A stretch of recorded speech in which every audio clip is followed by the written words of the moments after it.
"Do not take the medicine your daughter will give you," shouted twin orphan girls to a millionaire. George Henley, at 78, was a man who embodied the American dream. He had risen from humble beginnings in rural Pennsylvania to become a self-made millionaire, the founder of a successful chain of hardware stores that spanned the Midwest. He was a man of simple tastes, despite his wealth. He valued hard work, honesty, and family above all else. His family, however, consisted solely of his adopted daughter, Clarissa. Now 35, Clarissa had been adopted at the age of 5, after George and his beloved late wife, Eleanor, had struggled with infertility for years. Eleanor had poured all her love and attention into Clarissa, giving her every advantage, every opportunity. George, while deeply fond of Clarissa, had always been more reserved, more focused on providing for his family financially than emotionally. Clarissa, on the surface, was the picture of a dutiful daughter.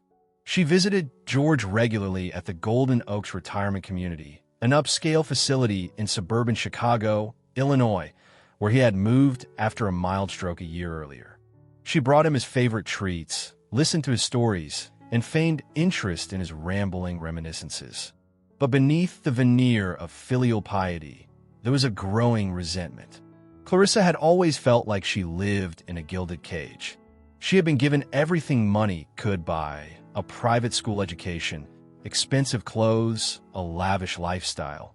But she had always craved something more: genuine connection, unconditional love, a sense of belonging. She had also developed a taste for the finer things in life, a taste that her trust fund, while substantial, couldn't quite satisfy. She had made some unwise investments, accumulated significant debt, and was constantly under pressure to maintain her extravagant lifestyle. She saw her father's wealth as the solution to her problems, a vast inheritance that was, in her mind, rightfully hers. Golden Oaks was the epitome of luxurious senior living. It boasted manicured gardens, a gourmet dining room, a state-of-the-art fitness center, and a full calendar of social activities. George, however, found it stifling. He missed his own home, his own routine, his independence. He appreciated the care he received, but he longed for the simple comforts of his past life. He spent most of his days reading, watching old movies, and reminiscing about Eleanor.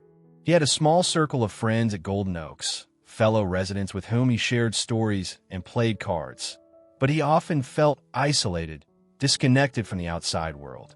Clarissa's visits were a highlight of his week, a brief respite from the monotony of his routine. He looked forward to seeing her, to hearing about her life, to feeling a connection to the family he had so carefully cultivated. He was, however, often oblivious to the subtle undercurrents of tension, the veiled impatience that flickered in Clarissa's eyes. He saw only what he wanted to see: a loving, devoted daughter. The gilded cage, for George, was not the luxurious retirement community, but his own perception of his relationship with Clarissa, a carefully constructed illusion that was about to be shattered. George's life hadn't always been one of wealth and privilege. He grew up on a small dairy farm in Pennsylvania, the son of hardworking, God-fearing parents. He learned the value of hard work early on, rising before dawn to milk cows, tend to crops, and help his father with the endless chores of farm life. He wasn't a particularly gifted student, but he was determined and resourceful. He left the farm after high school, moved to Chicago with little more than a few dollars in his pocket and a burning ambition to make something of himself. He started out working odd jobs, saving every penny he could. He took night classes in business administration, honing his skills and expanding his knowledge. He had a knack for spotting opportunities, for seeing potential where others saw only obstacles. He met Eleanor at a church social, a shy, unassuming young woman with a kind heart and a radiant smile. They fell in love quickly, married young, and started their life together in a small apartment on the outskirts of the city. Eleanor was the anchor of their relationship, the calming influence that balanced George's restless energy. She supported his dreams, encouraged his ambitions, and provided him with the emotional stability he needed to succeed. Their inability to have children was a source of deep sorrow for both of them, but particularly for Eleanor. She had always dreamed of being a mother, of raising a large family. They underwent countless tests, explored various treatments, but to no avail. It was Eleanor who first suggested adoption.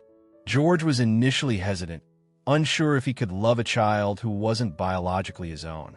But Eleanor's unwavering belief in the power of love, her conviction that family was defined by more than just blood, eventually won him over. They adopted Clarissa from a local orphanage. She was a quiet, withdrawn child, with large, wary eyes and a history of neglect.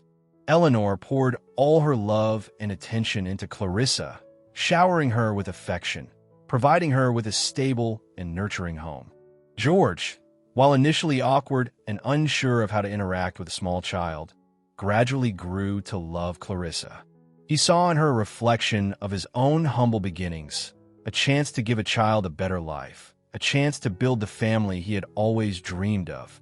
Eleanor's death, 5 years earlier, had been a devastating blow to both George and Clarissa. She had been the glue that held their family together, the heart and soul of their home. Her absence left a void that could never be filled. After Eleanor's death, Clarissa's behavior had subtly shifted. She became more demanding, more entitled, more focused on material possessions. George, blinded by grief and a desire to maintain a connection with his daughter, had indulged her every whim, showering her with gifts, providing her with financial support. He had noticed the growing distance between them, the lack of genuine connection, but he had attributed it to grief, to the natural process of growing up. He had refused to see the warning signs, the subtle hints of resentment and dissatisfaction that flickered beneath the surface of Clarissa's carefully constructed facade. The whispers of the past, the echoes of his own humble beginnings, were drowned out by the clinking of champagne glasses and the rustle of expensive silk, a symphony of denial that was about to reach its crescendo. Lily and Daisy were identical twins, 8 years old, with bright, inquisitive eyes and matching blonde pigtails. They were residents of the Sunshine Orphanage, a modest but well-maintained institution on the north side of Chicago. Unlike many of the other children at the orphanage, Lily and Daisy had a relatively clear memory of their parents.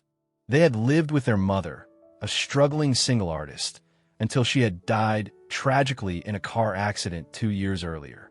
Their father, a musician, had been largely absent from their lives, and his whereabouts were unknown.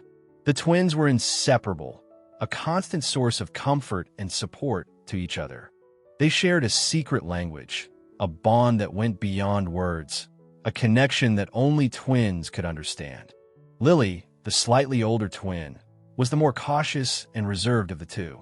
She was a thoughtful, observant child, with a keen eye for detail and a quiet, introspective nature.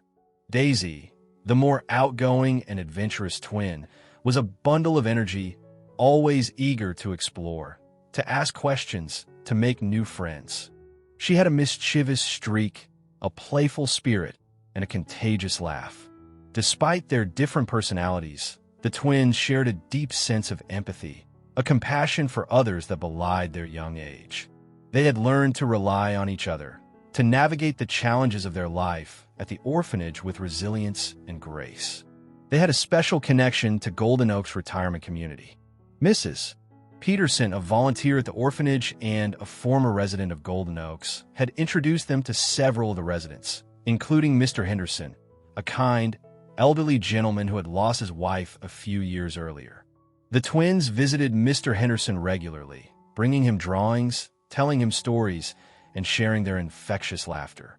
He, in turn, treated them like granddaughters, regaling them with tales of his youth, sharing his wisdom, and offering them a sense of connection to the outside world. These visits were a highlight of the twins' week, a break from the routine of the orphanage, a chance to interact with adults who genuinely cared about them. They enjoyed the attention, the stories, the sense of belonging that these visits provided. It was during one of these visits, a seemingly ordinary afternoon, that the twins would inadvertently stumble upon a secret, a dark and dangerous secret that would change their lives forever and the life of George Henley. Their innocent curiosity, their keen observation skills, and their unwavering sense of right and wrong would transform them from orphan children into unlikely heroes, angels in pigtails who would expose a sinister plot and forge an unexpected family bond. The afternoon sun streamed through the large windows of Golden Oak's common room, illuminating dust motes dancing in the air. The gentle murmur of conversation, the clinking of teacups, and the soft strains of classical music created a soothing, if somewhat somber, atmosphere. George Henley sat in his usual armchair, a worn copy of Moby Dick resting on his lap, though his eyes were not focused on the words. He was lost in thought, reminiscing about Eleanor, their early years together, the dreams they had shared. Clarissa arrived, her usual air of practiced charm masking a subtle tension. She kissed her father on the cheek, offered him a box of his favorite chocolate-covered cherries, a detail she remembered to her credit, and settled into the chair opposite him. "How are you feeling today, Dad?" she asked, her voice smooth and solicitous. "Oh, the usual aches and pains," George replied with a weary smile. "But I'm doing all right. It's good to see you, Clarissa." "It's good to see you too, Dad," she said, her eyes flickering around the room, as if searching for something or someone. She made small talk, inquiring about his health, his activities, the other residents. But her attention seemed to be elsewhere, her responses perfunctory, her smile strained. Meanwhile, Lily and Daisy were visiting Mr. Henderson in his room. They were showing him their latest drawings, a colorful depiction of a fantastical landscape filled with unicorns and dragons. Mr. Henderson, his eyes twinkling with amusement, praised their creativity and imagination. After their visit, the twins, with Mr. Henderson's permission, decided to explore the hallways of Golden Oaks.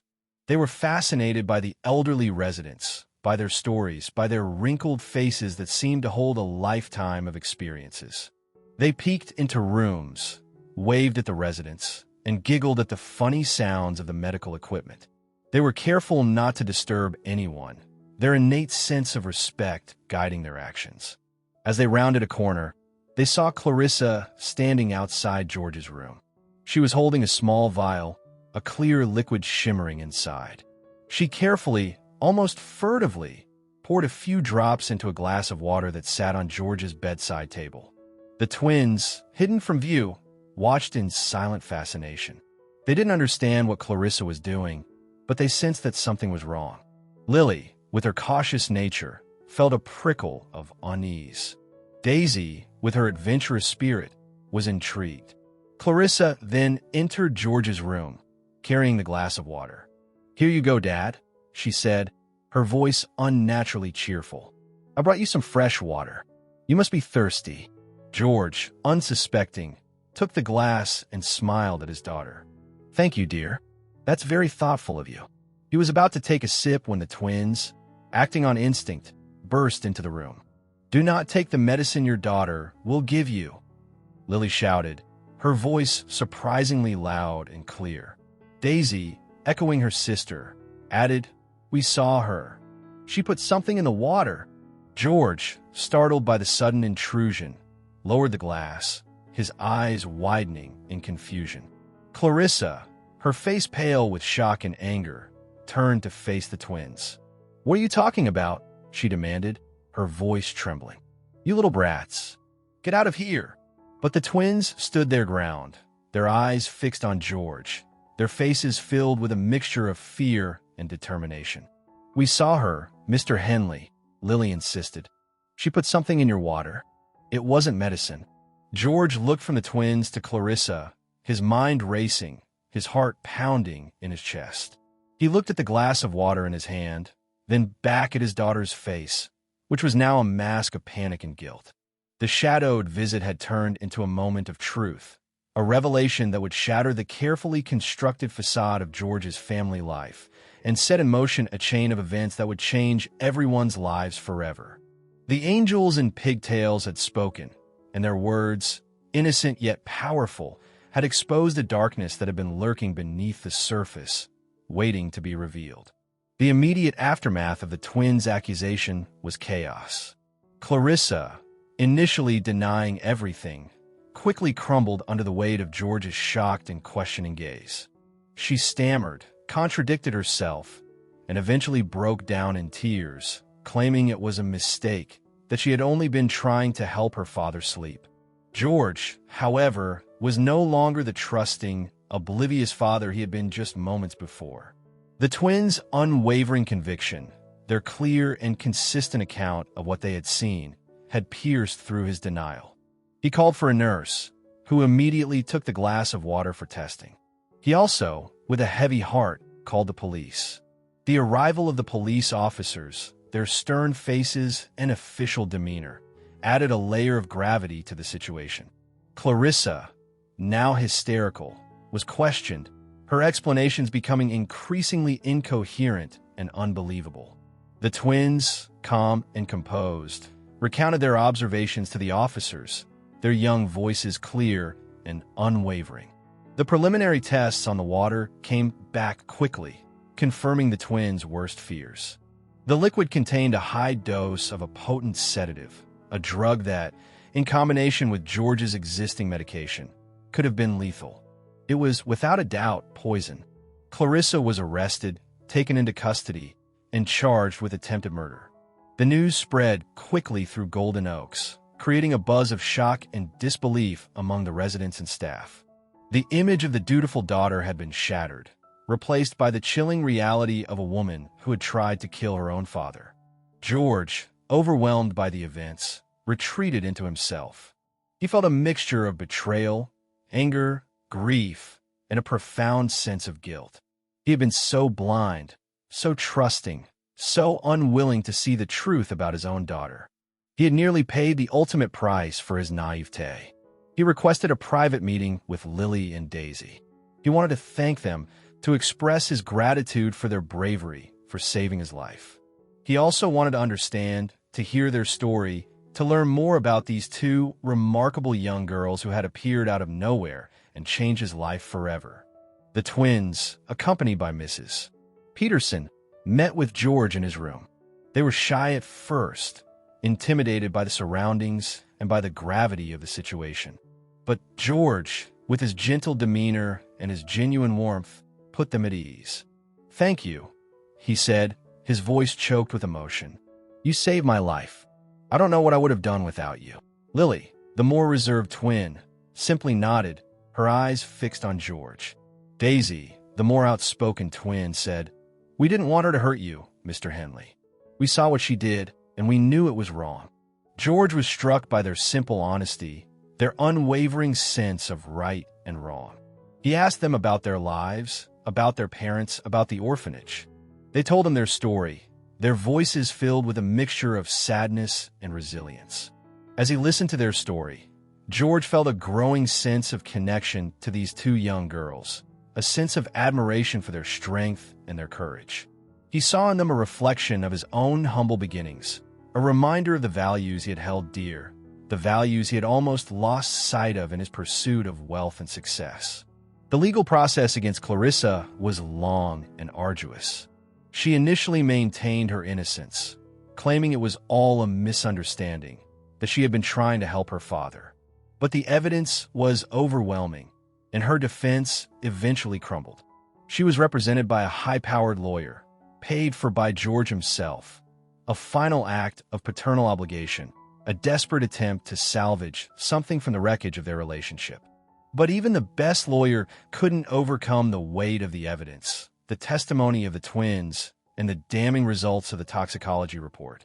Faced with the prospect of a lengthy prison sentence, Clarissa eventually pleaded guilty to a lesser charge, avoiding a trial, but still facing significant jail time.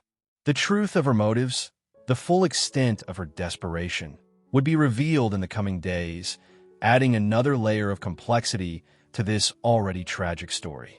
The unraveling of the truth had been swift and brutal, exposing the dark underbelly of a seemingly perfect family, leaving George to grapple with the consequences and to find a way to move forward, to rebuild his life from the ashes of betrayal. The news of Clarissa's guilty plea sent shockwaves through George's small circle of friends and acquaintances. The image of the devoted daughter, the pillar of the community, had been shattered, replaced by the reality of a woman driven to desperate measures by greed and resentment. But what had driven Clarissa to such an extreme act? What had led her to attempt to murder her own father, the man who had given her everything? The answers, as is often the case, were complex and deeply rooted in her past. Clarissa, in a series of prison interviews with a court-appointed psychiatrist, revealed the depths of her financial woes and the twisted logic that had led her to contemplate the unthinkable. She had always felt like an outsider, a charity case, never truly belonging in the world of wealth and privilege that her adoptive parents inhabited. She had been showered with material possessions, but she had always craved something more: genuine love, unconditional acceptance, a sense of belonging.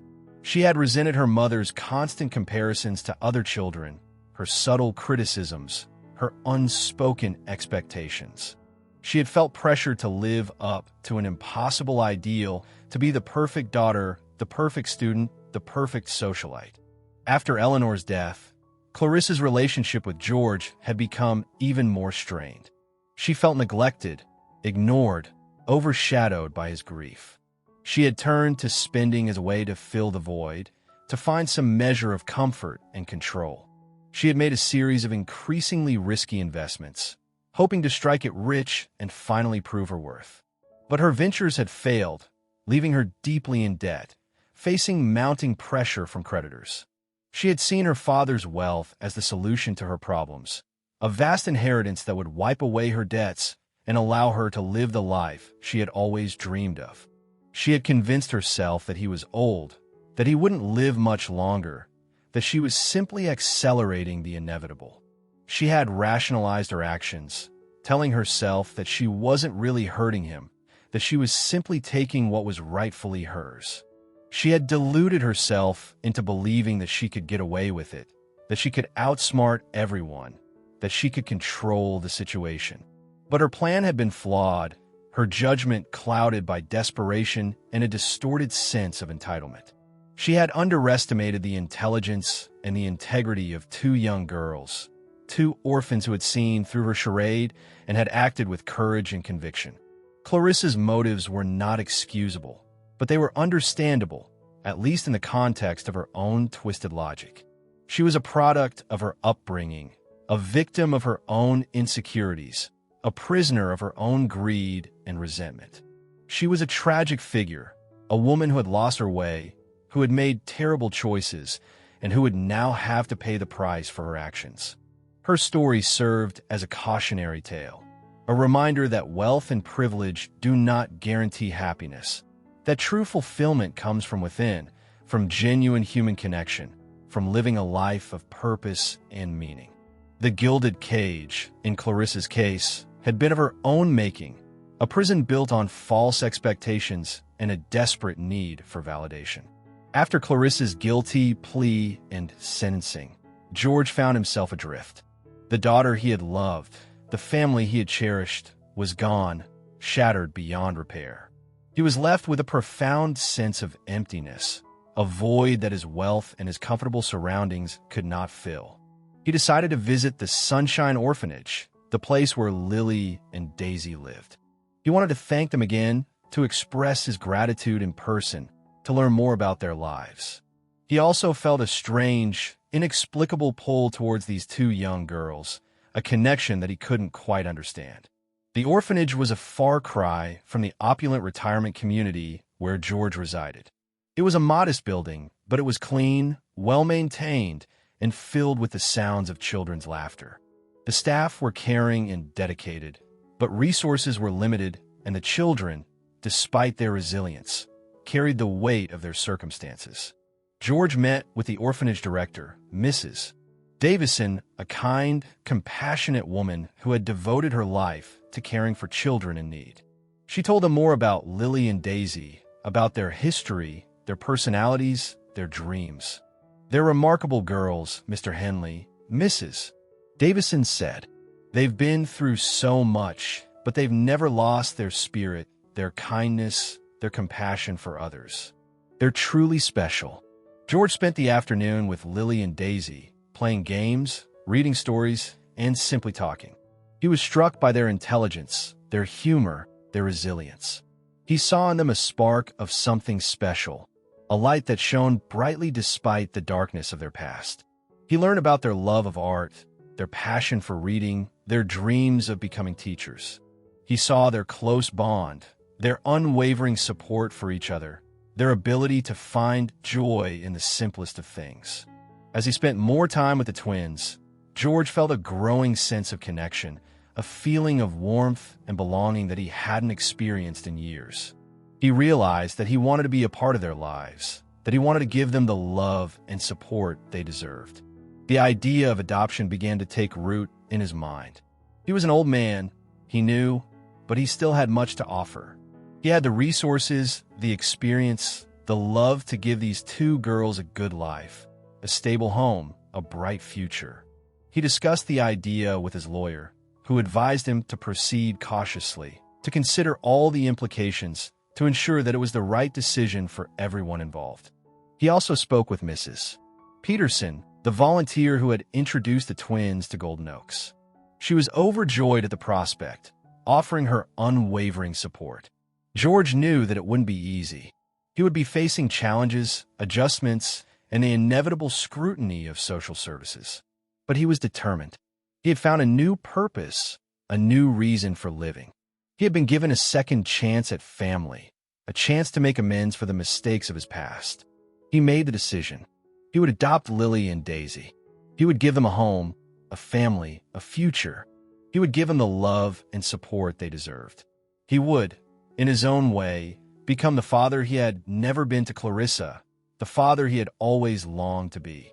The decision was made, not out of guilt or obligation, but out of a genuine desire to connect, to love, to build a new family, a family based not on blood, but on choice, on compassion, and on a shared journey of healing and hope.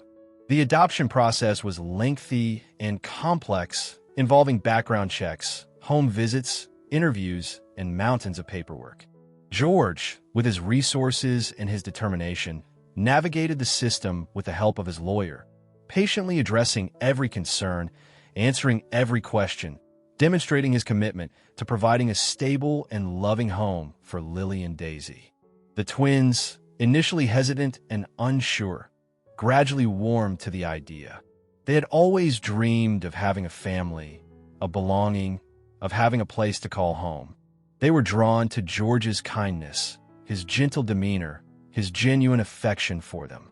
They visited him at Golden Oaks, spending weekends with him, getting to know him, learning about his life. They explored his apartment, marveling at the views, the artwork, the sheer size of the space.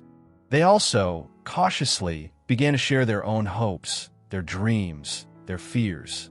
The social workers, initially skeptical of an elderly, single man adopting two young girls, were gradually won over by George's sincerity, his commitment, and the evident bond that was forming between him and the twins. They saw his genuine desire to provide a loving and supportive home, his willingness to learn, his understanding of the challenges ahead. Finally, after months of waiting, the adoption was finalized. Lily and Daisy officially became Lily and Daisy Henley, members of George's family, heirs to his fortune, but more importantly, recipients of his love and his commitment. The transition wasn't always smooth. There were adjustments to be made, routines to be established, and past traumas to be addressed. The twins, despite their outward resilience, carried the scars of their early life, the loss of their parents, the instability of the orphanage. George, despite his good intentions, had to learn how to be a parent to two young girls. He had to learn about their likes and dislikes, their fears and their dreams, their individual personalities. He had to learn to be patient, to be understanding, to be present in a way he had never been with Clarissa. They moved into a large, comfortable house in Evanston, not far from George's old home, a house that quickly became a home, filled with laughter, love, and the messy, joyful chaos of family life. George enrolled the twins in a good school, encouraged their artistic talents, and supported their dreams. He hired a housekeeper to help with the day-to-day chores, but he was actively involved in the twins' lives, attending their school events, helping them with their homework, reading them bedtime stories. The twins, in turn, brought new life and energy into George's world. They filled his days with laughter, with purpose, with a sense of belonging he had long since lost. They challenged him. They inspired him. They taught him the true meaning of unconditional love. Clarissa, serving her time in prison, was informed of the adoption. Her reaction was a mixture of anger, resentment, and a flicker of regret. She had lost everything: her freedom, her inheritance, her family. She had only herself to blame. The new family dynamic wasn't perfect. There were still challenges, disagreements, and moments of sadness.